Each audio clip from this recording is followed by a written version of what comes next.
On the Racing Line, the Formula 1 podcast by fans, for fans. Season 2021 is underway, and we saw a magnificent win from Max Verstappen at the Bahrain Grand Prix.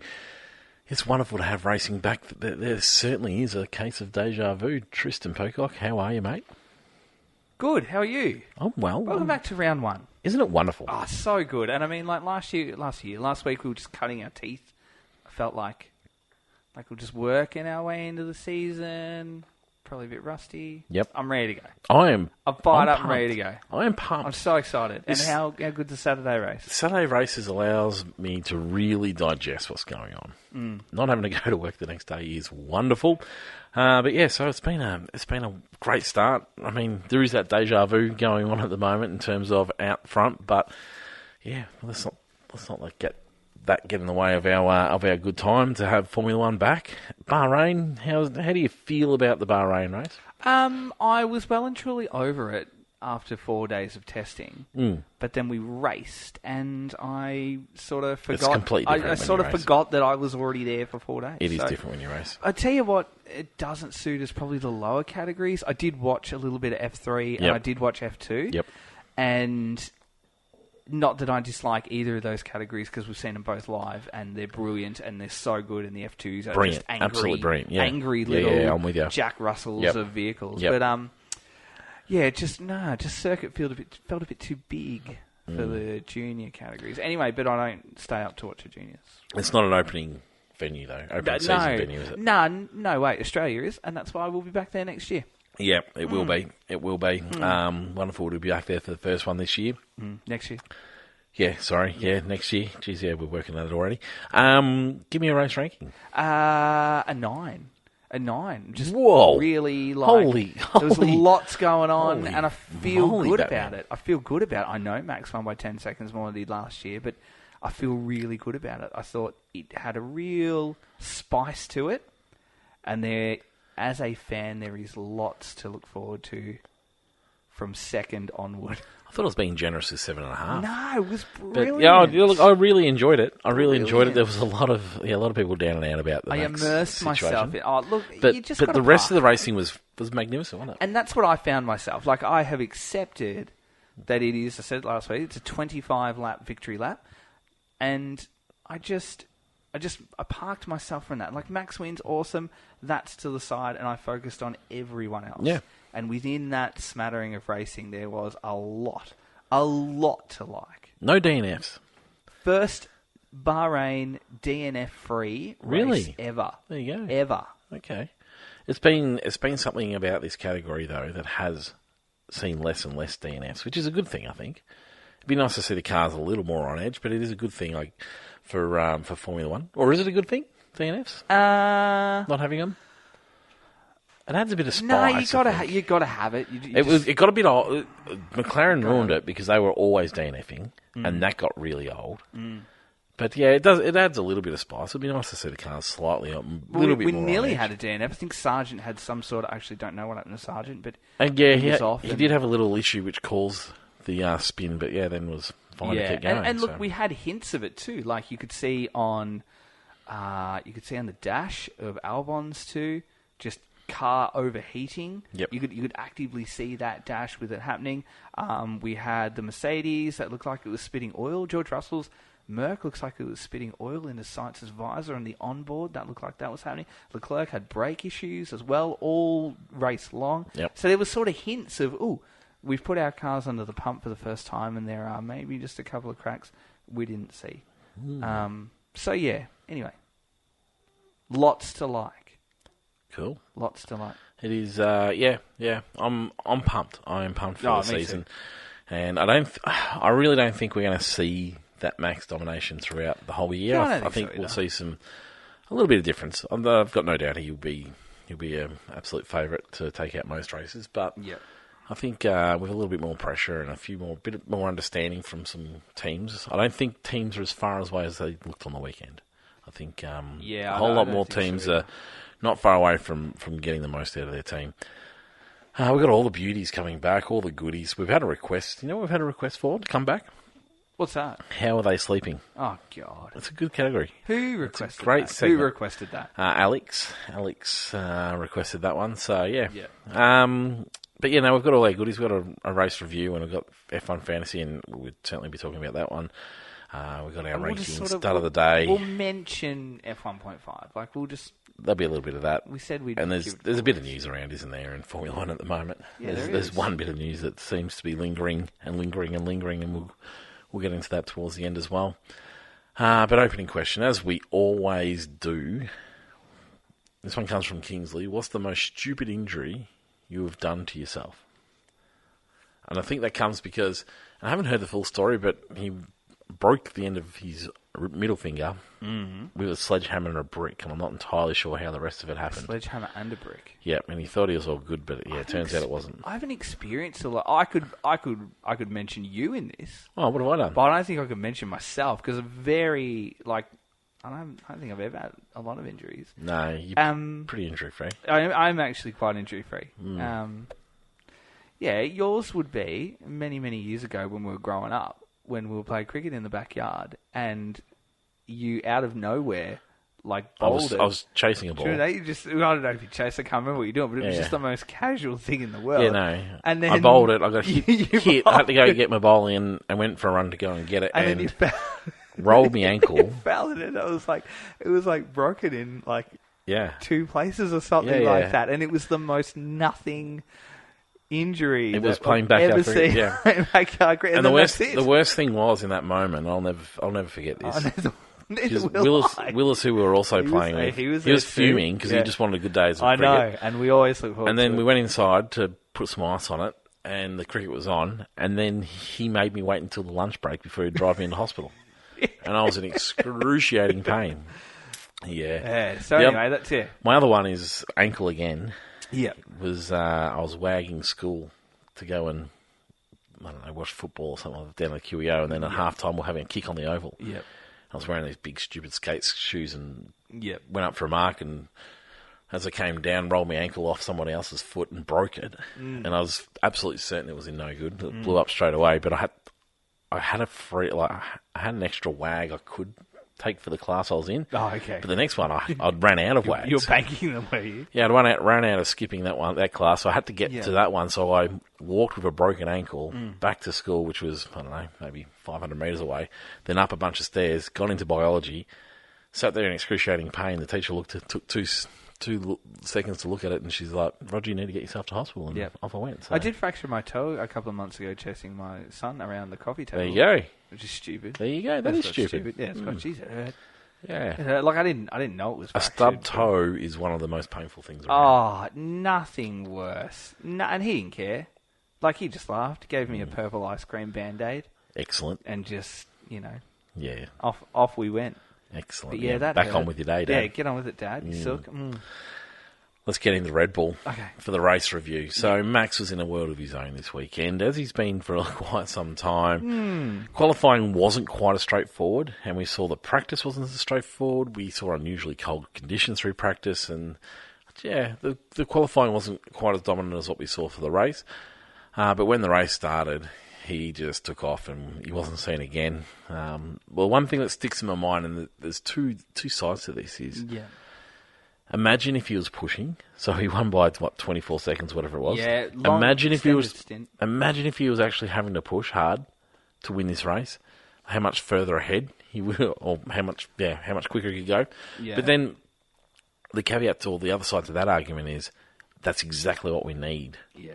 Max, we just need Max under some pressure, and then we'll see some cracks.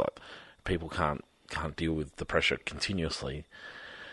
And so, someone needs to put him under some pressure to get those changes, but it feels like there's still quite a bit left in him and that Red Bull. Yep. And it's dramatic how much better he is at driving that Red Bull than his teammate is. His teammate did a great job this weekend. Fantastic. How you feeling about Sergio already? Because you put a knife through him. Yeah. I wasn't jumping on him. Not interested. And no, I thought he. Moving on. Anything you want to add to Max? No, do we need to? No. It's going to be a pretty stock standard Max comment from Max. Yeah, but for Checo, once again, qualifying was his problem. And then he managed to make his way through the field in a business-like fashion, which is exactly what we've sort of been looking for for Checo. We spoke about last week about Checo just driving Checo's race, not trying to beat Max, not trying to do anything else. Yep. Just drive your race, and it felt like that's what the advice he took. I'm not saying that he's listening to the program. He's definitely listening to the program and took our advice, by the way. Yep. But no, it felt like that's exactly the way he went about this race. It was fairly clinical. He didn't rush it. He didn't panic. He didn't get into any silly scraps. He let it happen and let the fast car work his way into it. Yep. He couldn't chase down Max at all. However, he said that he had some issues that they've got to iron out. He didn't go into too much detail around them, but he felt like he's got some improvement in terms of pushing Max where he can. And so we can hope, because I mean that's maybe our best chance, isn't it, that Perez gets his act together and can push Max in this championship. Maybe. It's a chance. It's a chance. We'll see. But yeah, no, I was very impressed with his drive. I thought he had a great drive. Yeah, it was a real error-free. I wouldn't say clinical, but it was error-free. Well, from a fifth position to second. And honestly, after qualifying, I just shook my head and went, "Oh, nope, here we go. That's not where you should be." Yep. I mean, we know, and this is the typical him qualifying is his Achilles heel, but it wasn't like the racing was shining last year. Yeah, no, that's true. Whereas this was just it was just a very solid And if it race. had been a fifth to a third, which I know is just the most nitpicky comment that you can make, like third in a Formula One race, but to go from fifth to third, we'd probably be here going, that's not really all right, because the RB20 looks to be, I wouldn't say streaks ahead of everyone else, but it's in front. It's definitely in front. This is very unprofessional. Off topic. Oh, okay. Did you happen to see the Starlink satellites last night? No. Tell me about them. At 9:22, we're going to pause this podcast and I'm going to go and show you. Is it really? They're outside? I will blow your mind. I love space. It's actually one of my fears, space. Really? I don't like the endlessness of it. Yeah, okay. I get a little bit of anxiety watching space movies when you have that scene where you just disconnected from the space, like, oh god, it just I love space though, like just it's so interesting. General something interesting. Yep. That and Egypt. Oh yeah, I love Egypt. Just absolutely. Are they connected at all? No, but I would say I'm probably a bit more obsessed with it. I just do not find it fascinating. Oh, I'm the same. I know very little about Egypt. Absolutely fascinating. Like I'll happily on a Sunday afternoon if there's a documentary on, I'm like, oh my god, I'm watching this. Yeah. I'll tell Carolee. She didn't care. Yeah, there's a good one on. There's a good ones on SBS at the moment. Anyway, Ferrari. Not anything to do with Egypt. I'll tell you what, Elon Musk is getting into Formula One. He would be.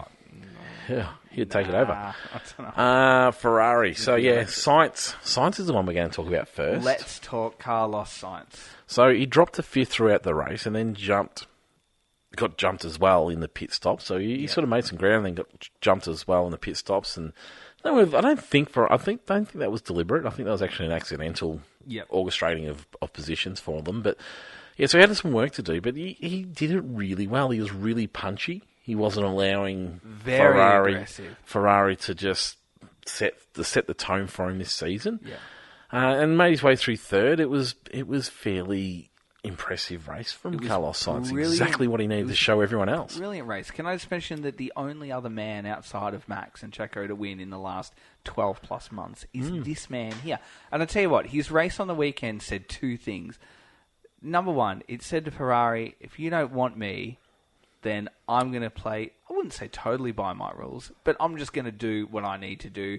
And if I need to pass Leclerc, I will. Like, there was no team orders in that pass. It was straight through just because the opportunity was there. And yes, Leclerc was nursing a right-hand brake issue, which we know.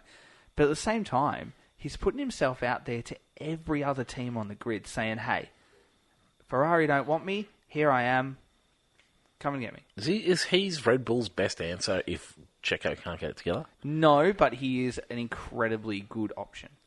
And I think in the midst of our excitement of the Lewis and Ferrari partnership and sort of the fairy tale that is that, we've probably forgotten just how good a Sainz is as a man who's being replaced. And then the other little thing that sort of crept into my mind across the weekend was looking at Lewis's results and the way he drove. And then looking at Sainz and the way he drove, you couldn't help but go, No, that wasn't. That was a noise. It was. Oh, look at that. Just there. Yeah, like dad noises. Yeah. Interesting. As you said, Leclerc, he did have that brake issue throughout. Yeah, right-hand brake issue. Really hard to fix that. Like, you can generally change bias from front to back. Well, you can change bias from front to back. Yeah. But it's actually quite hard to drive around one side overheating the brakes more than the other. I thought he did quite well. You could see he was having issue in specific turns. I think 9 in particular was his worst one. Yeah, I would say the same. It looked like a bad issue, and he made the most of the results still. Yeah, absolutely. Did really well. And that's what you want from your quality driver, that you're having an issue and you're not just coming in and throwing it all, baby out with the bathwater, hands in the air, but you're actually managing it mid-race. So he was really good. And we know that his Q2 time of 1:29.165 was good enough for pole, which is Q3. Which is a knock on him again. Yeah. Yeah, like he should have. There, and he kind of should have. But, I mean, look, it's not by much, but I think the really great thing about the Ferrari is that we've seen glimpses of it in terms of their race pace and their one-lap speed is pretty on a par with what we want from them. And we highlighted last week that their hard tyre running is what they struggled with last year, and it was their strength on Saturday. Yep. It was an absolute clear standout. They struggled on the softs, surprisingly, but everyone did because Bahrain is quite a high-deg track. But they've certainly fixed the hard running. Yeah, that's the last note I've got is Ferrari seem to have improved the tyre wear issue, which just plagued them last year. And like you said, the hards was the key, and it was the hards, that's where science really came alive. Yeah, I'd be interested to see what happens when we go a step softer. Yep. And we have that high, so say if we go, let's go for a C4 to a C3 as the hard, just to see what that translates into. But their data suggests that they had engines turned down, and that, their hard running looks really, really, really good. And like you said, everyone was struggling on those softs. The reason the softs worked so much better late in the race for Ricciardo and Verstappen and Checo was because the cars were so much lighter. Oh. And so we saw a big difference in their performance then. Absolutely. Speaking of Q1, just as a side note here, we know that Charles's Q2 time was good enough for pole in Q3. But also, Stroll's Q1 time and Albon's Q1 time, had they have made it through to Q3, were both good enough for 9th and 10th as well. They didn't finish too far off. Stroll 12th and 13th for Alex. But they showed that they had a little bit more too. So, yeah. Just a few people more dialed in than others, I would suggest, after the 4 days. Yep. Anyway, just a side note there. Merck, they're a funny one to read.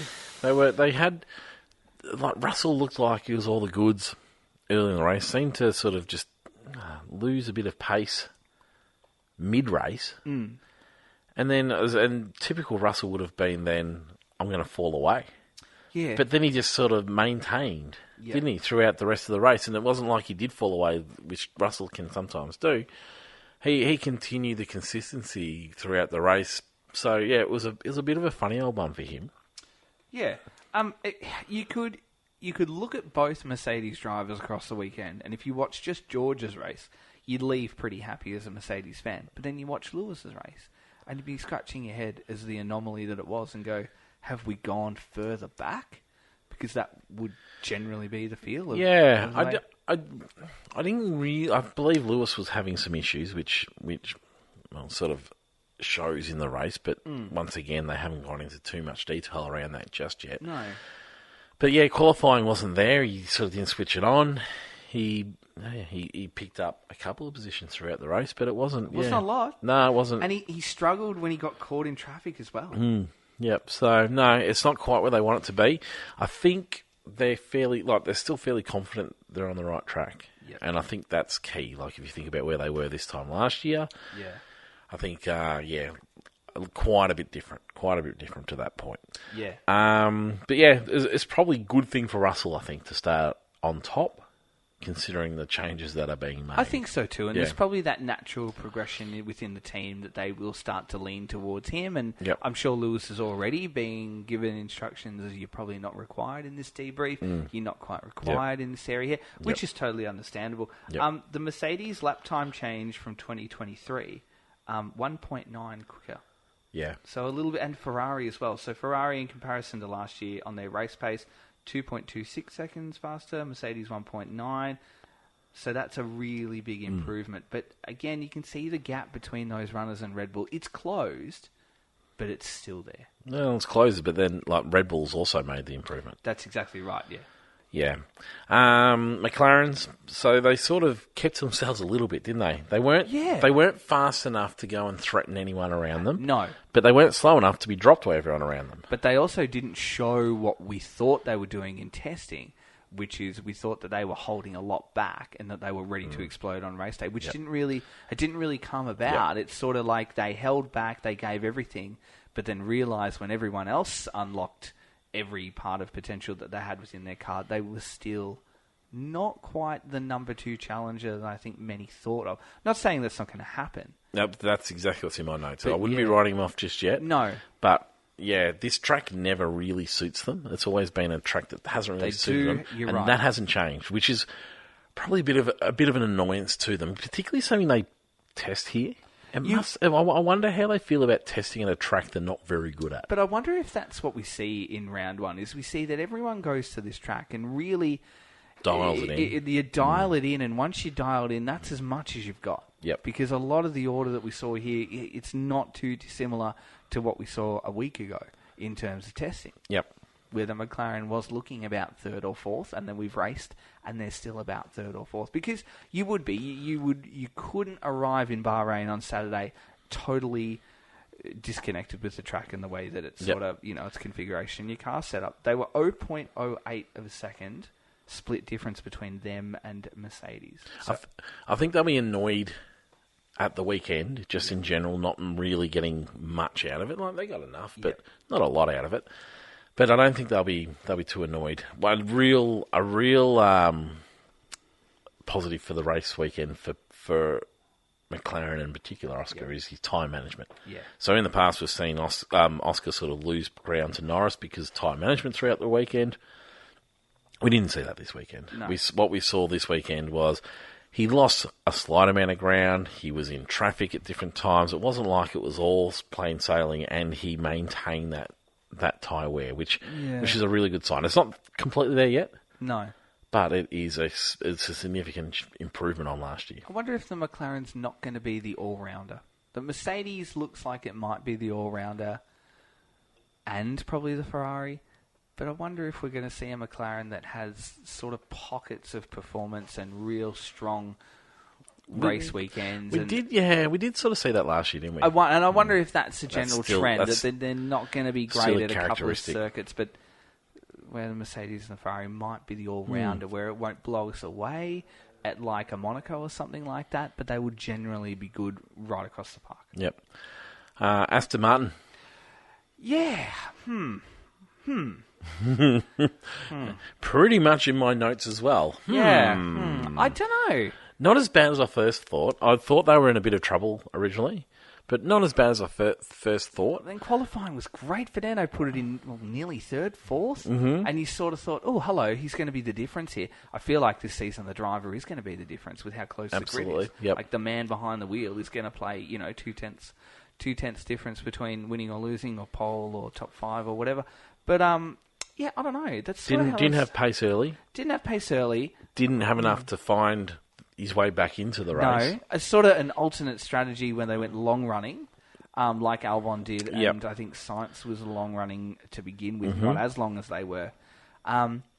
Did the long run, didn't put them as far back as what an extended opening stint usually would, because usually with your extended stint you fall back into 13th, 14th, and then you claw on your way up. Yep. So, yeah, long run pace looks all right. They just look to be... It looks like they've ticked every box, but then in just raw outright speed, they're just a step off. 20 seconds off Piastri. Yeah. 18 seconds. So, yeah, a good chunk of time. They're a step off where they, I wouldn't say need to be or should be. It's probably where they want to be. Yep. Kind of highlights how right they got it at the start of last year. Yep. But then they got it horribly wrong at the end. So maybe that's it. It's a really good base. They've thought development-wise, because that was obviously their Achilles heel, is the way that they undeveloped that chassis. Hero of the hour, Stroll? I wouldn't go that far, no. Turned around on corner on the first turn of the race. But credit where credit's due. And drove his way back into a point. But then also look at who he passed, and it probably finished where it started. Yeah, look, I mean, it wasn't really like they had significant more pace than those around him. No, but you would be asking questions. They are certainly in that middle point of the field. When you looked at the bottom half of the grid, you'd ask questions if you didn't get past. There's a gap to those ahead of them, yep. but there's probably a slightly bigger gap to those behind them at the moment. Yep. So so anyway, hero of the hour, he did really well to do that. Yeah, I'm excited, but I'm not that excited. Next one is Stake F1. Well, they Stake or Kick? Sauber. I can't remember. It's just Sauber. It's Sauber. It's just Sauber. The nice bright green cars, which this is like, how are you feeling about everyone being so positive about these cars? I don't know why, because I haven't looked at it. I kept looking Damon Hill's like, they do look great on track, don't they? They don't. And then my son absolutely adores them. I mean, he is 5. But he thinks they're the bee's knees. He's actually become a real Max fan. He's jumped on the winner. Good on him. Yeah. The winner, that's good. Yeah, but anyway, but they're the surprise packet for the weekend, aren't they? I think much further up than where any of us thought they were. Like Bottas got tangled in that first lap incident and had a horrible pit stop. Had a 50-second pit stop. Yep. Zhou, however, had his usual race. Yep. And it was impressive. Like, it was very good. He got through the race really comfortably. He was there for most of the race. It wasn't like he just sort of popped up there because of a pit stop or a safety car. To point. Very unlucky. Yeah, so didn't miss it by much. It was impressive. It was an impressive race for Zhou and the team in general, wasn't it? Certainly not going to. You wouldn't get too excited, but you would say that they've not, based on this weekend, they're not where we all thought they were. It reminds me of how Haas starts seasons. Yeah, strongly. How Haas started weekend. Yeah. So they started strongly, but I'm with you. I think as teams around them sort of develop. Who knows? But mind you, they've got plenty of good people in that team now. It's not like they're working with spuds. They've got some really good people. I mean, we all know they're on the way to being Audi anyway. Mm-hmm. So that's they're working towards other things, but they can't help but be competitive in the meantime. So and I think once they do become Audi, we'll all sort of expect a bit more. So we won't, as an Audi team to finish there, you'd be going, nah, that's not all right. Yep. Not with the racing pedigree they have. Yeah, as we said, Bottas had an issue with the wheel nut in a pit stop, and that pretty much just screwed him, didn't it? Yeah. Next one is Haas that we're talking about, due to Magnussen finishing in 12th position. Yep. Hulk was probably the real winner of the weekend. Absolutely. Got himself into the top 10. 9th, I think he was qualifying. 10th, I think. 10th, and was running 5th at one stage in Q2. Yep. And so, he was on form, but then Magnussen managed to back it up with a decent performance as well. Hulk had the issue at turn 1 with Stroll. Yep. And so that set him back because he did need to come in for a new wing. Yep. So he sort of was driven out of the race, still managed to beat the Alpines, mind you. Yep. So it was a positive race weekend, but we have seen this, like we said, we've seen this from Haas, not every year, but in previous years we've seen this from Haas, a really strong start. And as we said, that's what the race looks like. It's a lightning qualifying, it's a great starting position, but then you can be guaranteed at the end of however X many laps that they're going to be 15, 16, 17. The knock on Haas has always been, how do they develop throughout the year? Yep.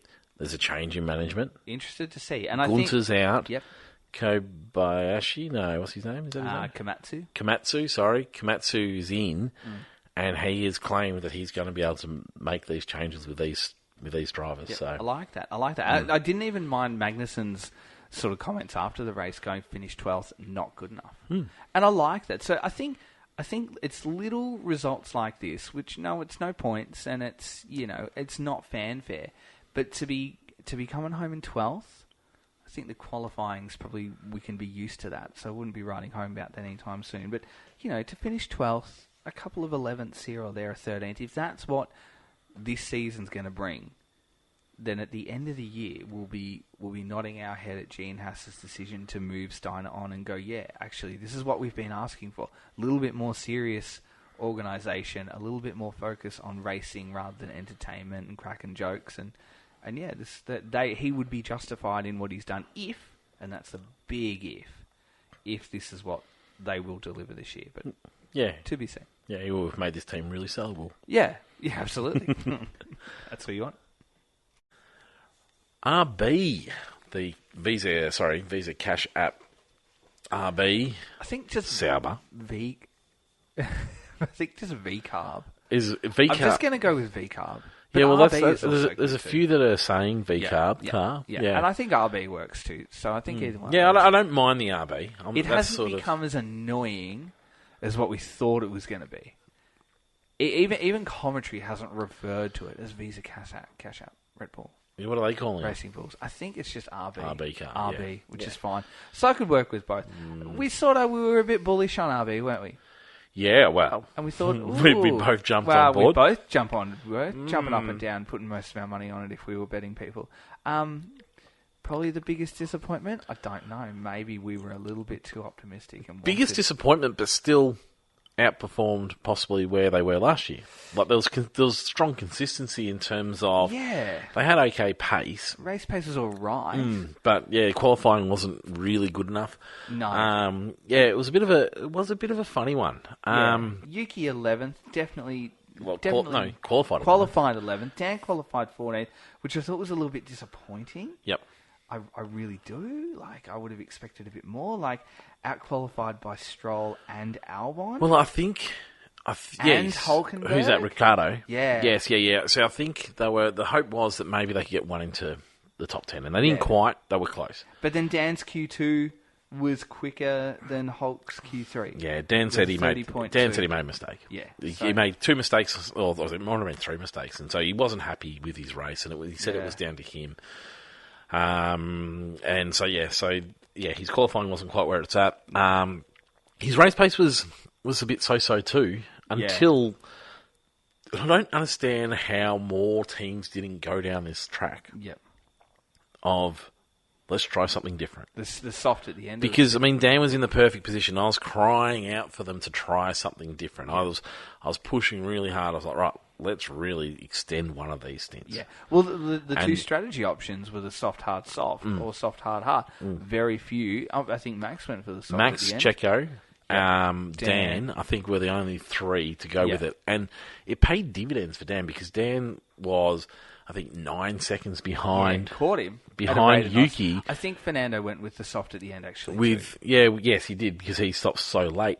But so he was 9 seconds behind Yuki when he got them, and I think within 20 laps he'd caught Yuki. Yeah. And it might have been less than that. He'd managed to catch Yuki, which goes to show, like, he was in this position where it was like, well, let's try something different. He claims that was their preferred option anyway. That's what they were likely to do anyway.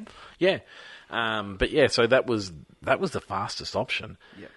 Then we got into this tale of what should have happened. Ricciardo came onto the tail of Yuki just as Yuki had closed the 3-second gap to who were they trying to get? Magnussen in front of them. Yep. Now Yuki took 15 laps to close this gap, and they arrived at the same time onto Magnussen's tail. And I can understand Yuki's annoyance around, well, I've closed the gap. I'm about to overtake him. Why should I have to move over? But he'd taken all that time to go and do this. Yep. And then Ricciardo was expecting to step right into it. Look, if the perfect world was, Ricciardo would have moved over straight away, and I reckon Ricciardo would have got him because every lap spent behind people with those soft tyres was going to degrade them. The pace was going to disappear from them. Yeah. But I can understand Yuki's annoyance around that, but team orders are team orders. Didn't do himself any favours when it comes to Red Bull driving, did it? You know, I'm kind of the opposite opinion. I'm kind of on Yuki's sort of side with this one. Oh, look, I can see you on that. And absolutely. I don't think his rant in the air quotes inverted commas. I don't think it was as awful. The after race rant. Did you see the driving up beside him? The drive down the side, just a little bit stupid. Little bit stupid. But then the rant at the end of it, I don't know. We've seen the same thing with 7 Mark in Istanbul all those years. It was exactly the same thing. We've seen plenty of drivers. We've seen plenty of drivers like that. So it's a bit of frustration, a stupid time to do it, and probably not great. But I don't know. I'm kind of with him. I just, For me, I can forgive him for that. For me, he should have moved over straight away. And Ricciardo should have given the place back. I think because Ricciardo didn't get the job done. Yeah, well, I mean, and you can I was like, fair enough. He's on the fast tyre. He's closed in the gap a whole lot faster than what Yuki's closed in the gap. Give Ricciardo a go. Yep. He wasted time letting Ricciardo through. Wasted the tyres, and then didn't really give it enough go. at Magnussen, and then by that stage the race was over. But at that point, Ricciardo should have moved back over and let Yuki have the 13th spot. Yeah, I mean, but then also in Yuki's defence, he was kind of looked like he was on the verge of taking Magnussen. Yes, yeah. Then had to move. So that's a really awkward. I felt for him. It's a really awkward position to ask for a driver swap, and then for all the fuss and carry on, we scored no points and no one got past Magnussen. And I agree with you. The place should have gone back, but even the time of the race too, like. With only a handful of laps to go? Yeah. What were they hoping to achieve with Ricciardo going past? Because he wasn't going to get to a point. No, he wasn't. And that was also, it was a really unusual sort of set of circumstances that then played out into this I'm with you. Theatrics of drama for what, at the end of the day, was nothing. I'm with you. Yeah. So, I don't know. Not a great look. Not a great call. Again, I agree with you. Dan should have given it back. I 100% feel for Yuki. I can forgive him for his outburst. Dan handled himself pretty well. I mean, the last part, probably my biggest knock on it is, I mean, in the ideal world, Yuki gives it away straight away, but I understand why he didn't. The only knock on anything is his little outburst with the cars. Yeah. And that's just, for me, that's just like, you idiot. You're trying to shop like you've grown up. You're trying to shop yourself around like you've grown up. And you've just shown everyone that you haven't grown up. You've still got that hot-headed silliness about you after a race is finished. And it wasn't even like it was Ricciardo who made the call. Like, Ricciardo was calling for it, but it wasn't like Ricciardo pushed him off or anything. No, and it was a team call. And knowing that it's Laurent Mekies, who was the Ferrari strategist a couple of years ago, when all those Ferrari decisions were not going great, you can sort of look at that and go, Mekies is still on form with his not amazing decision making. It's a worry, yeah. That's a concern. It's so for me, it's just Yuki just didn't do himself any favours by being a twit at the end of the race. I hope RB have learnt from this too, just as a team, that they can sort of sit back and reflect on it and go, was that the right time to be asking for such a request? Again, knowing full well that there was nothing on offer other than Dan's a little bit happier than what Yuki is. Yep. Williams, Albon was impressive. Sargent wasn't too bad, but then he had an issue which caused a spin, which wrecked his race. It was. There's not a lot of points on offer this year, is my fear. If everyone's fairly reliable, if the top teams are doing what they should be doing, there shouldn't be too many points on offer. I think points for anyone outside of Aston Martin are going to be absolute gold to any team. Well, we mentioned this before we come on air. I think the only points position that is available for RB, Alpine, Sauber, Williams, Haas is 10th. Well, we will see changes in races, because of different things happening. Possibly. But I'm with you. When things are going right for everyone, 10th's the only one up for grabs. And that's if 10th is a poor strategy call, maybe a tech issue, maybe an uncharacteristic driver error. You could say that that's where 10th will appear for someone to nab. But geez, it feels like and looks like it's going to have to be a hard-fought 10th. Like, you're not just going to slip into 10th and nab a point. You're still looking like you're going to have to work pretty hard for it. There's a clear divide in the top 10 and the bottom 10. That's only for a very standard race. I mean, this is Formula One. We do see strategy calls go wrong. We do see crashes. We see all sorts of things. So, of course, there's going to be points on offer. But I feel like there is going to be better consistency from those top teams. Absolutely. And so it is going to be, they're going to be like hen's teeth, these points, and for the lower teams. The likelihood of RB, Haas, Alpine, Sauber, Williams out-racing an Aston. And I think we could confidently say that Aston are the bottom 5 of that top 10. They're the 5th team. The likelihood of them just on pure pace and performance outperforming Aston is sort of really... You wouldn't look at that and go, that's a sure thing. I mean, Stroll's the gettable one, but even his race this weekend was pretty good. Yeah, that's round one. So it's round one. Oh, yeah, But it does feel that way. Stroll's the gettable one. Maybe Lewis is the gettable one. I don't know. So, not a lot to say about Albon and Sargent. No. I mean, Sargent looked okay. It didn't look like the horrible Sargent mishap that we have seen in the past. It was more of an issue with the car, and then that caused a spin, and what is a horrible mishap is Alpine. Oh dear. Wow. So brand new concept in the car. Yep. Which is fantastic. Great. Good on them. The bravery to say this hasn't worked. Yeah. Full reshuffle. Good on them for going there. Yep. The concern is that they've got no idea where this car's at, and they've got a lot of work to do to make this car worth changing so much. How costly are the constant personnel changes and move on going to be for this team? Oh, incredibly costly. Because if you look at Bruno Famin, who's never run an F1 team before, to throw him in the mix of that, you've got these celebrity buyers at 25% equity in the team. You've got a team that, and yes, it is only round one, but they look lost at sea already. Yeah. And if you are an Alpine fan, and if you are a Gasly fan, if you're an Ocon fan, I'm not an Ocon fan, I'm a Gasly fan, you would be looking at it going, yikes, this is going to be a long season. They're not going to scoop it up like McLaren did. I don't think they have the personnel, the resources, or the infrastructure and facilities to be able to do that. McLaren did, and I fear this is that. I mean, we can sit here and go, yes, they're bottom of the pile. Oh, without doubt, this weekend by a long way. My call now, yep, is that this team will be the first one that gets sold. Really? Wow. I can't see Renault having. I mean, I know it's Alpine, but I can't see Renault having the long-term will to push this on. They've had to talk Renault into being involved for all this time, and they always have to sort of convince them that, yep, this is the right thing, this is the right thing. They came out and said, we'll be winning championship, we'll win a race within 100 races. Yeah. They make all these grandiose statements. I feel like that's to please this company that's not quite, their heart's not quite in it. With a season like this, if they go through a Williams-type situation or a McLaren-type situation, which we've seen them drop to the bottom, I don't believe their heart will be in it to see it out. Their WEC and hypercar program is quite successful.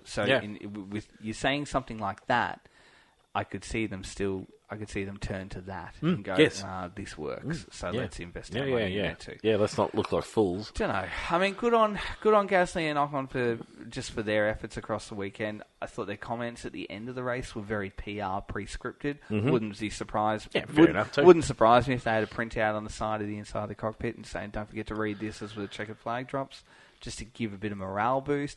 But again, I respect and accept that it's round one of what is a fully new concept. But then I also can't help but think, if you're aware that you are running a full concept, surely you would have some sort of knowledge on where, and look, they might, on where the ability to unlock performance in that concept is. Yep. Because you'd be worried even more if Alpine are saying, this is our new concept, but we need to go and find where to unlock performance, because you would have to have that knowledge in the back of your mind of where that is. So, I don't know. Yep. Don't know. I worry for Gasly if this is what the year's going to look like too, and just his move to what looked like was, a factory outfit. That worries me for Gasly. But again, it's all ifs and sort of hypotheticals at the moment. But I think we can confidently say that right now they are bottom of the pile. Yep. Yeah, I'd agree with that. Let's go to the All Signs driver ratings. 3, 2, and 1. Thanks to All Signs for season 2024. Okay. 3, 2, and 1, in case you don't know, we give our 3, 2, and 1s to drivers that we think deserve it. We generally don't give it to the driver that's driving the best car. We look for other results, but sometimes we will. Sometimes there'll be something that will just stand out. I'll tell you what, Max should be standing out. He should be, because it was a Grand Slam. It was. It was a fine performance. 42nd race in a row with points. Incredible. Not sure where that sits on the list of achievements. Things relating to that category. Anyway, 3, 2, and 1. You want to go first? You want me to go? You go first. Okay. All right. I'm going to give 3 points to Carlos Sainz. I thought it was a nice, punchy race with the off-season that he's had. Yep. 3 points. Okay. I'm going to give 2 points to Checo. Yeah. For the same reason. Oh, good. Fairly boring so far. Yeah. But, and I'm going to go a little bit left field. Yeah. I'm going to with Zhou for 1 point. I mean, he didn't quite get to the points, and I was so close to giving it to Stroll because he did get the point and he went through it. But Stroll is in that car that's in this no man's land. Zhou's in the car that shouldn't be anywhere near land. Yeah. So yeah, I'm Zhou gets my last point. I'm gonna go the opposite way there with you. Oh. And I'm gonna give Zhou 3. Okay. All right. Because I totally agree with you. That Sauber shouldn't have been anywhere near. All of everyone's predictions that they were going to be second last. Yep. 48 hours ago were pretty bang on the money. Yep. And it shouldn't be there. And he shouldn't be there. Not as a knock on him. No. But if anyone's going to be there, it's Valtteri. Yeah. But that just was fantastic. He outperformed what he has in every way, shape and form. So while 11th is nothing to write home about in a Sauber right now, yeah, that is. So I thought it was brilliant. Are you going to give Stroll some points? God, no. God, no. Rightio. Yes, 2 for Sainz. Fantastic. Mm-hmm. Fantastic drive. Yep. Fantastic. And I'm going to give 1 to George. Oh, yeah. Because he I didn't mind George's surprised me in how well he was. He stuck with the cloak in the opening stint. Yep. He started to pull away. He managed tyres in a pretty efficient way. Yep. Was unlucky not to be on the podium, I really do think. Probably should have held Charles off at the end, but I think Charles had spent most of the 75-odd laps working out what he needed to do to manage his brake issue. Yep. And the Ferrari is faster than Mercedes. Not by much, but it's faster. So, yep. So 5th is respectable, especially when Lewis is down in 7th. And probably Lewis is lucky to be 7th, to be quite honest. Yeah, I'm with her. Yep. Anyway. Hero of the hour. Stroll. We don't usually give to a driver like that, but I'm going to give it to Stroll just because it annoys you more than anything. Yep. Any other heroes of the hour? Anything else you want to mention from around the Formula One world? Jeremy Clarkson's comments on the grid walk I thought were pretty good. It was an interesting interview, though. He didn't sound like Jeremy Clarkson, did he? No, I think he was very drunk. Yeah. I follow him on social media, and he kind of admitted that openly yes. in his comments. Yeah. Shitloads. Shitloads was the amount of beers that he had. Flag waving at the end, which was great. Hero of the hour, Jeremy Clarkson. Yeah, I just think his comments around just he development, but just the way that he conversed with Martin. Yeah. It wasn't like I'm up myself or anything like that. He talked a bit of Formula One, was fun, was cheeky. Yep. His partner, Lisa, was quite good. Do you watch Clarkson's Farm? No, I don't. You've mentioned it before. Oh, man, you've got to.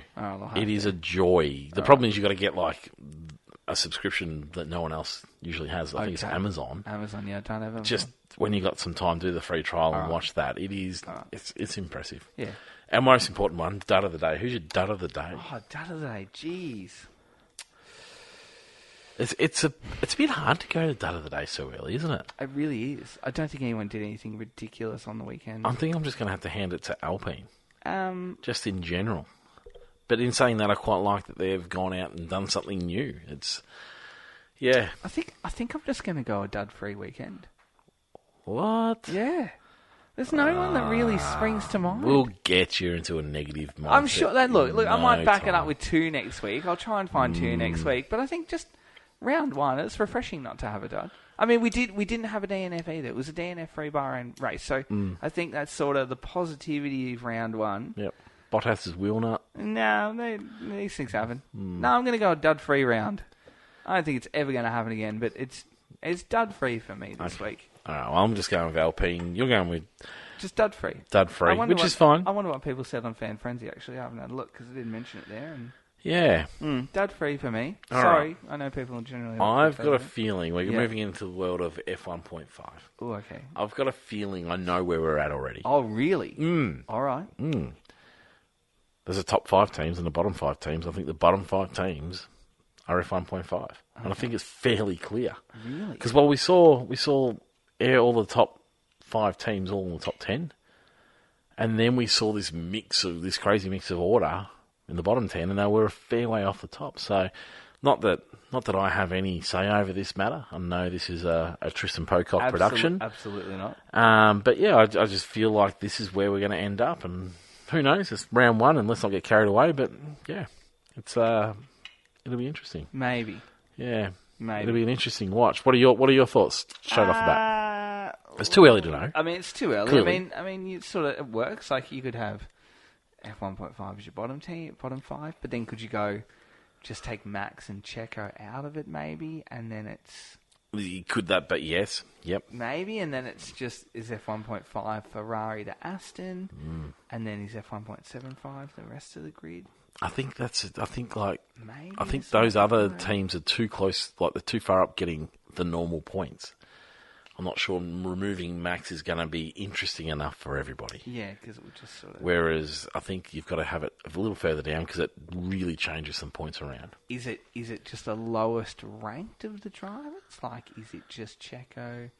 Is it, say, it's just Charles? Is it just Lewis? Is it just Stroll? No, surely not. Maybe. I don't know. I can kind of do whatever that would I feel be, like. yeah, well, that would be weird, yeah. You'd probably lose the segment if you get too silly. No, I don't know that. Yeah, so anyway, it'll be an interesting watch. On the Fan Frenzy, was there any good duds of the day there? I'm just having a look. I actually put the post up on Instagram for the first time. I wondered why it was up a couple of times. Yeah, and then that meant that it went up twice. Yeah, and I was like, what is going on here? Yeah? Do we want to mention it? Let's go duds now. All right, well, Sam... Change it up a bit. Sam, I like hearing from our listeners. I don't mind that. I'll give you 2 seconds here. You've thrown me. Sam Pearsall said his dad was Alpine. Just in general? Just in general. Yep, fair enough. Nat Pollard also said Alpine. Boy, have they got some work to do. Dean Holt says Yuki for dive bombing. Paul Cook, the other day, he said, I'm going to flip it. Can't quite say how, but overall the coverage felt pretty good. Choosing what parts of the race to focus on. I tell you, little improvers. I don't know. I think Paul's gone sort of down my route without a dud. I've got a new hero of the hour actually. Okay. The broadcaster. Okay. Because did you see that they didn't go to the race replay until lap 4? No. Well done. Is that because? Well done, because I've been calling for this, because I'll go to the race replay on lap 2 or 3, and we'll lose some great action. Now, broadcasters, you've done a good job so far. Let's extend this to 6 or 7 or 8. Okay, let's get a little further into the race before we see it. Let's get people itching for that race replay, that start replay. Yeah, so anyway, I like that they held off for a replay of the start of all the different angles until lap 4. Let's go to lap 6 or 7 next, and then we can move our way to lap 10. Do you think they did that because DRS is now active after one lap? It could help. It could help. But yeah, so no, they held on for a little bit of time, which was nice to see. Off the Instagram, we've got Jamie, and his dud was RB. The whole last few laps should have been managed better. Yep. And so yeah, I think that's fairly decent. And you can actually check out Jamie on J Motorsport Photography. Oh. On Instagram. Oh, good. Yeah, some good stuff there. I got another one. David Parsons says his dud was the Sky coverage of Christian Horner. Oh yeah. Yeah. Oh, yeah. Okay. Yep. Paige says dud of the day is Steak for forgetting how to change a front left tyre. He lost a wheel nut. How? Don't think they lost it. No, they had to hammer it out, actually. Yeah. Oz Acnemia. No dud. Just lots of questions for Fan Frenzy. Anyway, there you go. Fantastic. Interesting. Let's get into fantasy, because fantasy is where it's at. So I'm interested in fantasy. Yep. Tell us all about it. All right, so... Lee, thanks to Chris at Dr. Auto Art again this season for... How many years has Chris been with us now? I want to say 3. 4. Yep. Oh, 3. and... Yes? Oh, actually, I've got to say... Yes? Yeah, keep going. No, going. No, go, because I'm interested. You know I'm good on social medias, yeah? You're not. Yeah, and so the way that our social media is set up is that we've sort of linked up Instagram and Facebook, but you don't use the Instagram... No. For different reasons, and so I try and repost some of the stuff. Yeah. But then it double posts anyway. It does. Yeah. Anything that's in my control with that. Anyway, I was flicking through some of our messages that we got. Oh yeah. Didn't know we got messages on. I didn't know we got messages on Instagram. This is why I just stick to one platform. And anyway, so I actually come across, and so actually now I can't find it again. I come across our winner from 2019, which I think Dr. Auto Art was sponsoring. Really? 2019? And he sent me the picture that he got. Oh, really? After we called out for it, he sent me the picture, and now I can't actually find it. Can you find it while we're... I'll work on it. Go on to it? I'll work on That'd be good. That'd be really good. Because we did ask. Yes. In 2019. Yes, I know. 5 years late. Anyway, thanks to Chris at Dr. Auto Art for incredible sponsorship of F1 Fantasy again this year. We have 51 teams, which is brilliant. A huge turnout, because we were a little bit worried a couple of weeks ago. We only had 13. Well, we only put it up a couple of weeks ago. We only put it up a couple of weeks ago. But anyway, 51 teams. Thank you to all 51 people, and they are this year, after the controversy that surrounded season ending for those 2 people and teams that should not be remained, because we respect everyone's privacy and confidentiality to whinge about fantasy. 1 team per person this year, so there's no double up of teams. Sorry, I shouldn't be scratching the bench. So yeah, anyway, 51 teams this season, and thanks to Chris. So top 3, first, second, and third, will get an incredible street art, graffiti-styled, custom artwork by Chris, who does some incredible things. Driver of your choice. So if you are in our fantasy, please go over and check out Chris's work, because it could very well be you at the end of the year. It could be. So you'd want to be organised, because Chris does great things. And check out his page. Get on his emails too. Get a newsletter subscription, because you can get discount codes and all that kind of stuff as well. 10% off, 50% off, stuff like that. And just generally support all of his great work, because he does incredible things in his studio. So thanks to Chris again for being part of that. Chris at Dr. Auto Art on all of your socials. Now, let's have a look. Let's go with us first, because that's what we generally like to do. I was feeling really good about where I'd finished. And that almost makes me feel better about things. On Saturday, I thought, yeah, I've nailed this again. I'm feeling good. I can't wait to let you know all about it. Yep. Anyway, I scored what I can only describe as a hopeless 180 points, because I thought that was pretty good. Agreed. Yep, I'm ranked 23,498 in F1 Authentics. The league page does my head in. If Jay was here, he'd be agreeing with me too. I'm ranked 31st. So 31st in our league. 180 points was all I scored. I was feeling good. Not to be the case. It's embarrassing. It is embarrassing. You scored 1 more point than I did. And much better performance. Find yourself a wonderful performance. 1 point.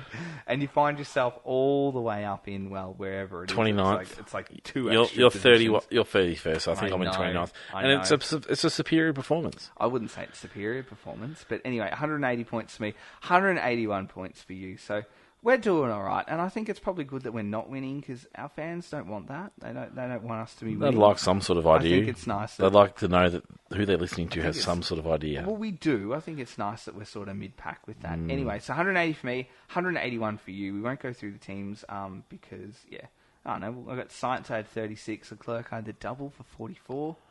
Ricardo, I had 5. Yuki, -1. Albon, 0. RB, 7. And I had 89 for Red Bull. So that's what I was sort of bringing home with mine. How was your team looking? Give me a rundown. No. Oh, yeah, here it is. Yep. I was going to say I can't. No, that's not me. No, first one was Dean Holt. No, all right, you find it while I go through. So I'm going to go through. These are, I wouldn't say top 10, because we've got a couple of tied positions. So I'm just going to run through. And you never know how to describe a tied position. No, We've been through this. I know. It should just be anyway. So Dean Holt, Ricky Bobby Racing, has started like an absolute house on fire. 258 points. Long time friend of the program. Yeah, absolutely. Nice to see a fan winning. Bankrolled his team a little bit like this. Science for 72. He's got Ferrari and Red Bull as his constructor. He's got Stroll, he's got Dan, he's got Zhou, and he's got Albon. So that's what you're looking at there. Andrew Taylor's in second at the moment. Tails I win with 239. Chris Holt, Minardi Cash App RB with 231. Max and Cheese from Jolyon Dyer is in fourth place on 220. Tied equal fourth, but really fifth and sixth, is Nicola Taylor and Fariz Hafizi. Jeez, I've done well there. Okay. In seventh place, which this is a bit doesn't make any sense to me because it should really be fifth. In seventh place is James Ward with Cursed Diamond. It's a very very dark and sort of... It's quite good. I like it. It sounds like, yeah... It's aggressive. It's a James Bond movie. It's very aggressive. Sounds like a James Bond movie. James Ward with Cursed Diamond on 219. Abe Stander with 216. Roxy Dodd. This takes the Piastri. I don't mind that. 215. And in 10th place, Simon Ling, All Brains, No Brawn on 211. So that's what we're looking like there with our top 10. And thank you to everyone who was jumped on. You have still got, what did we say? We're going to give him another week? Yeah, I reckon we're going to give you another week. After this weekend. Yeah, we're going to give you another week to sort of get that organised. But I can see, remember when we mentioned that it's only 2 teams? 1 team? Well, we can see Dean's got a couple of teams down the bottom. How? Being a little bit cheeky. Down the bottom there. You scroll all the way down. Yeah, so I've only got 1 extra team. I got 2, so they're not included. So anyway, that's it there. And Sam, where's Sam? So I thought, Sam's at the bottom. My screen's different to your screen. Sam's at the bottom. So it looks like Sam Pearsall hasn't quite finished his team off. If you're listening, Sam, another friend of the show. You've entered our league with Jaeger Dynamics. You've given us this brilliant name, and then you haven't finished your team. And I'm just call out to my father, who is joined this year. I can't actually see your team on here. So I was actually concerned that he was going to beat me. So might be a good thing for me. Start of the day for Sam. Yeah, 100%. Yeah. I would say. You've entered the league. You've given it a name. Like, you've fully committed. Openly F1 nerd. Yeah. And so you should be nailing this. We should at least be finishing your team. Yep. No page, actually. My 3-year-old could finish the team. I don't know he'd do it deliberately, but he'd certainly button mash until he finished it. Yeah. Yeah, anyway, so that's fantasy. I'm excited. Are you going to make any changes? I've pulled the trigger on one straight away. I've pulled a trigger. What have you gone with your change? I've removed Max. Jesus. Yeah, I know. I've removed Max. Well, Max was making me have to pick up too many drivers outside of the points. You've gone with the guaranteed minimum 50 points. Yeah. Guaranteed 25 race wins, and you've gone, no, you're out.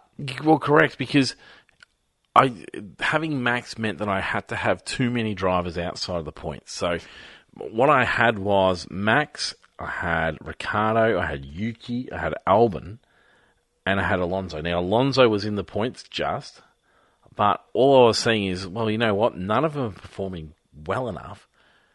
So I'm going to have to. I was hoping that the RBs might have been performing better. So I've had to pull the trigger on Max, and what I've done is I've brought in Russell and Leclerc because they're both going to be scoring serious points each week. I'll be interested to see the comparison as to whether both of those add up to more than what Max and Yuki does. So I'm going to be doing a little bit of a watch over the next few weeks. So yeah, I've picked up Leclerc and Russell, and then I've obviously got the Ferrari and the RB. So yeah, it'll be an interesting little experiment. I don't know why you're laughing at me because I'm clearly the better fantasy player. Of all the people to take out, you've taken a guarantee race winner. The problem was I needed money, and he was taking up all of my money. Oh, all the top performers didn't have Max, did they? No, they didn't. There you go. Sorry, so was that a no? I can guarantee they're not sitting at home going, geez, I tell you what, I scored 89 points with my constructor. They're out. Yeah, they can. You've got to pull the pin on someone, there. So yeah, no. So yeah. So did you say that they did have Max or they didn't have Max? No, they didn't. Just checking. But they didn't have it and remove him. Yeah. Well, I've made the call. Remember McLaren last year? They knew things weren't right, so they made a call. That's so good. And being just 1 point ahead of you is not right. I need to be more. Well, you've just taken a guaranteed 50 points out of your team. Yeah, so I'm feeling and I've good. added 60. I'm feeling good about I've added 60. Have you added 60 though? Oh, rightio. Let's see I can't see what they scored. How do I know what they scored last week? Have you covered that? How do I know what they scored this week? Well, if you just go back to the league and just pick the top team and have a look at what team. Yeah, but that's going to be requiring me to. You could have looked at what they scored before. No, it's fine. It's fine. This is not good podcasting. I'm confident in how this is all working. Let's get to news. I made a change. Oh yeah, sorry. What change did you make? Just a little bit more common sense change. So I took Alex Albon out, and I put Zhou in. Albon out and Zhou in. Yeah, Zhou scored well. He did. Is he going to score that well again? Well, I'm going to bank that he's going to score at least break even, and he'll go up in price. Okay, all right. So I'm looking at different ways of getting my money. Yep. So Yuki scored -1. Yep. And so on the weekend, Perez scored 32. Yep. I'm trying to find someone else who has Leclerc. 31. I've got Leclerc. Hey, what did he score? Leclerc was 22, I think he was. So Max scored 45. Yep. but you do get to double it. That's the key with Max. So it's 90 really, isn't it? Wow, yes. So you've got to now cover 90 points. So Carlos Sainz scored 36. And who else I get? Russell. Yeah. I can't find anyone who's got Russell. They're missing a bargain. No, can't find anyone with Russell at this stage in the world. But he would have been scoring high, I think. Anyway, this is not good podcasting. Let's move on. Let's get into the news, because that is probably the next big part of where Formula One's at the moment. Yeah. On the weekend, what we saw was a little run round, in case you've been sleeping under a rock or you haven't been following Formula One that much, just because you love hearing our voices, you keep up to date with what we're doing. So we saw Christian Horner cleared of any wrongdoing in the case where he was being looked at from Red Bull, Red Bull management, and it wasn't race team management. They opened up an investigation into him not treating a staff member. Yeah. Aggressive management style. Yep, correctly. And so he was cleared of any wrongdoing, came into the paddock, quite happy about things. It looked like he knew that this wasn't the end of it, and I think everyone knew this wasn't the end of it. Yeah.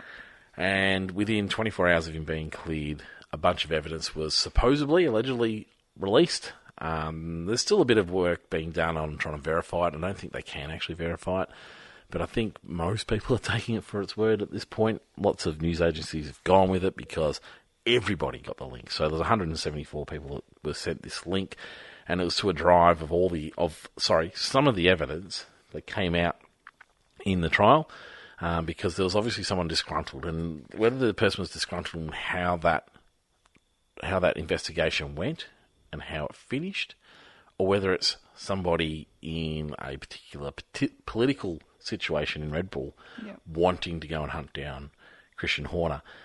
And so what it did is it opened up everyone to seeing what some of the allegations were against Christian, allegedly still. And so that situation was left, and what it did is it just opened it right up. And there was a bunch of text messages, there was some photos, and then there was a threat there was word going around that a second email is going to be sent. Qualifying it wasn't, but I believe there are some more photos now out there. Yep. So it's left it in a really strange state. And Horner's continued to say, no, I'm standing strong. But in the hours after the race, Jos Verstappen came out and said, Christian has to go before it tears the team apart. And for me, this just spells out there is huge division within this team. Jos Verstappen isn't the calmest man getting around. Mm. He's known for his temper. He's known for his fire. And so it has not helped this situation one bit. But it is a very interesting situation to be watching from afar. Thoughts? Oh, there was talk that the original... someone's not happy with the way that the whole process has gone down. Well, it's either they're not happy with how the process has gone down, or the end result. Or there is a political witch hunt going on for Christian Horner. There's something there that's happening. Yep. And then to release that, there was talk that it was AI generated to begin with, because the file from the WhatsApp was very low res and it was very small, and some of the photos in question had that inkling of AI generation. Didn't quite look right. But then I follow Kim Millman, who is an Australian photographer in the F1 world, and his comments on Instagram and his YouTube channel was like, yes, I've got this, I've seen it, it's real. Yeah, Kim Millman isn't a journalist, let's not forget, though. Yeah, photographer. He doesn't have the credentials to be a journalist in this, and he has made some pretty poor calls in the past. But to hear someone just say that and just say, I've got it, you kind of go, okay, well, I don't know what you're benefiting if you were to make that up. So, I don't know. It's just, I don't know. It's dominating the conversation at the moment. I'm not sure it should be. It's overshadowed the victory and everything that's going on. For Jos to come out and say, hey...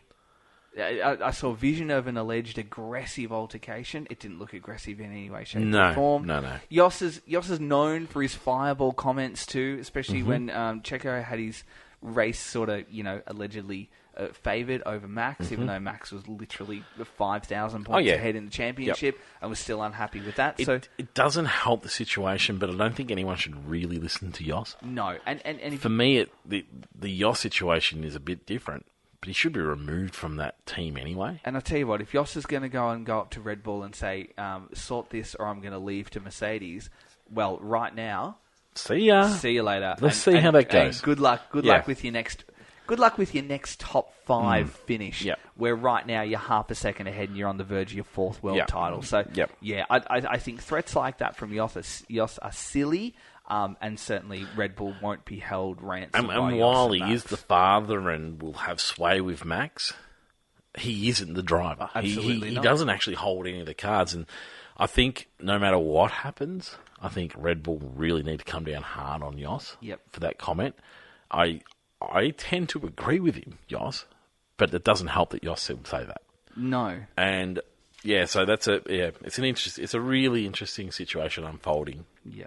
For me, it feels like that division in the team is going to become really, really fatal for lots of members of that team. Yeah. Because it does feel like there is the Christian Horner side of things who has the support at this stage, still has the support of and has aligned himself with the Thai side of Red Bull, which is the 51% holders, but they were usually a less hands-on part of Red Bull. So the 51% shareholder didn't really have any input into the racing team.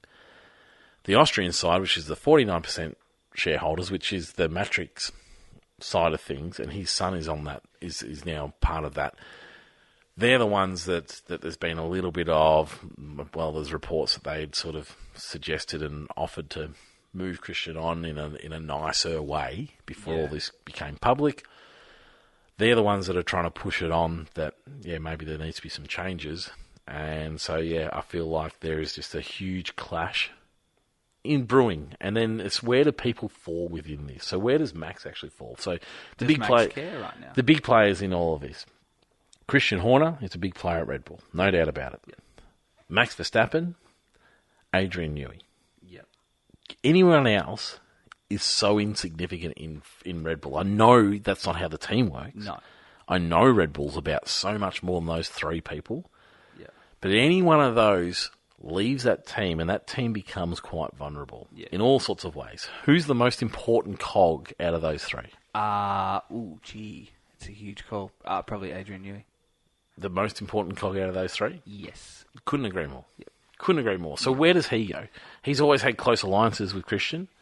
However, there has been talk that he's interested in leaving. So is that because there's other things going on that he's fed up with? Or is it nothing? See, I can see Newey being sort of impartial to this and not really caring. Yeah, not to the extent where it's just how can you? I can see him thinking, you know what, I'm not interested in this. Yeah, and I'm leaving. Yeah, but it also could be a case of he's sort of conquered Red Bull, for a better word, and it's just I need a fresh challenge. Yep, I need to go to Williams. That's where it all started. But I all of this just I can see driving him out. Yeah, Max I can't see leaving. Just because it is Max's team, where's he going to go at the moment? Like it's for me, it's like he's become all, and it's not because of what he's doing. No. He's doing all the right things. His team around him is maybe not doing the right thing, but he's a really important cog as well. Like if you remove Max, then all of a sudden you're removing the best driver in the world at the moment. And he's openly said he's pretty fulfilled with what he's achieved. Mm-hmm. Like, he's done everything he needs, so anything like this, like a 4th or 5th or 6th or whatever on top, is all bonus, which I like that. It's refreshing to hear that.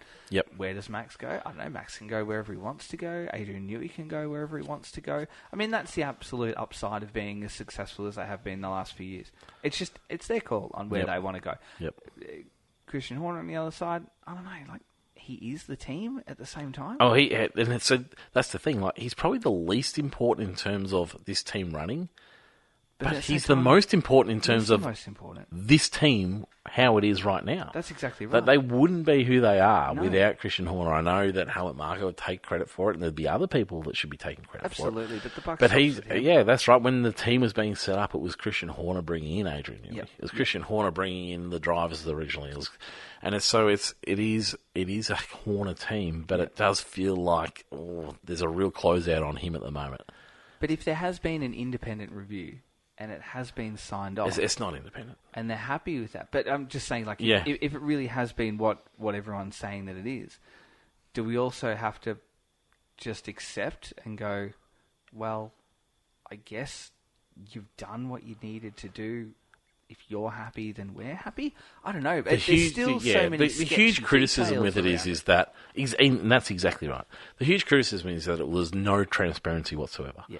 And so team bosses were even calling for Formula One to do some investigating now because there's no transparency. While it was an independent solicitor or barrister that was conducting it, it was still paid for by Red Bull. But then what about also things like, I wasn't a huge fan of some of the transparency comments because we had the uproar with Toto and Susie Wolff, but we didn't, although that sort of turned out to be nothing in the end, we didn't get a full transparency while that was occurring either. So, so I think you just... we were interested. We wanted interested, it. And it turns out that if we had got that, we would have found out very early on that Formula One had messed up there. Ferrari as well with their engine thing. We didn't get full 100%. transparency.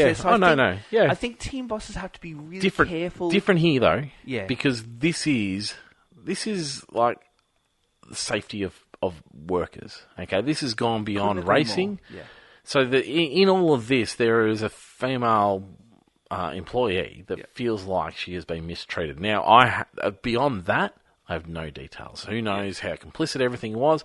No details on any of that. But I feel like, the reason all this extra has come out is because it hasn't been dealt with properly. Yeah.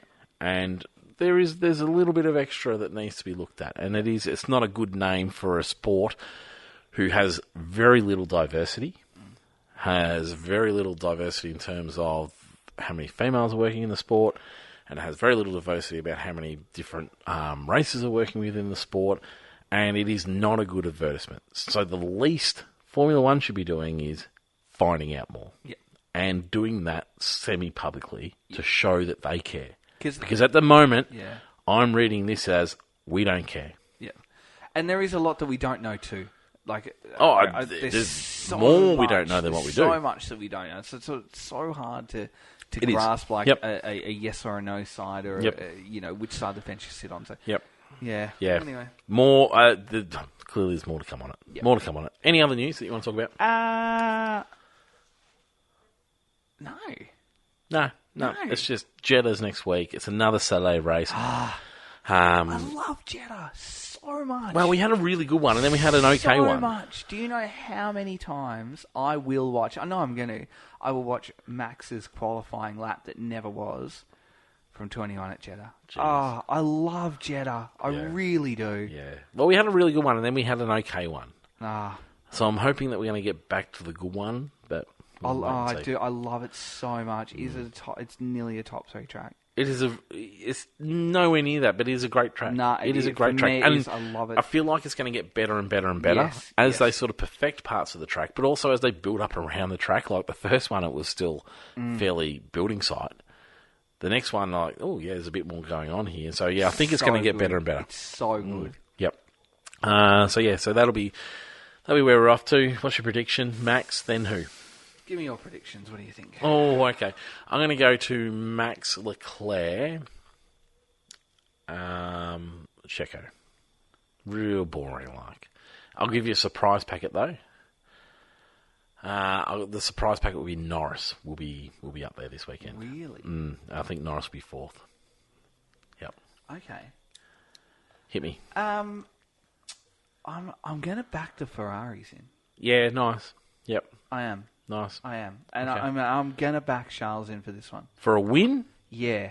Whoa. Yeah, I am. Oh, I hope so. I am. I really am. Okay. Oh, that's a shame. No, you know what? I'm going to back a Ferrari 1-2. this is the race I'm looking forward to. It's closer than... Oh, yeah, it's closer than what we think. It's closer than we think. But it's also, it requires things to happen. It's not going to be done on pure pace. There are overtaking opportunities here. It's not like it's you win qualifying and you win the race. There's certainly overtaking opportunities, but I don't know. Yeah, the Red Bull is not. It's not bulletproof. It's not bulletproof. Top speed at Bahrain, 3K's difference. That's it. Difference of what? In between the Red Bull and the Ferrari. Oh yeah. Yeah. 319 to 322. So 3K's is yes, it's a lot, but it's not. Yeah, but they're gettable. We don't really care about. It's all about turning through the corners where all the speed is. Top speed is, I don't know. I just got a feeling. They're gettable. I really, Did you watch this race? I did watch this race. Just checking. I'm just saying. I want to be in your world. They're gettable, and they're gettable early. It's a 4 a.m. for us here in the land of Oz. On Saturday? Yep, Saturday, well... Yeah, well... No, Sunday morning. Sunday morning, 4 a.m. 4 a.m. Well, yep.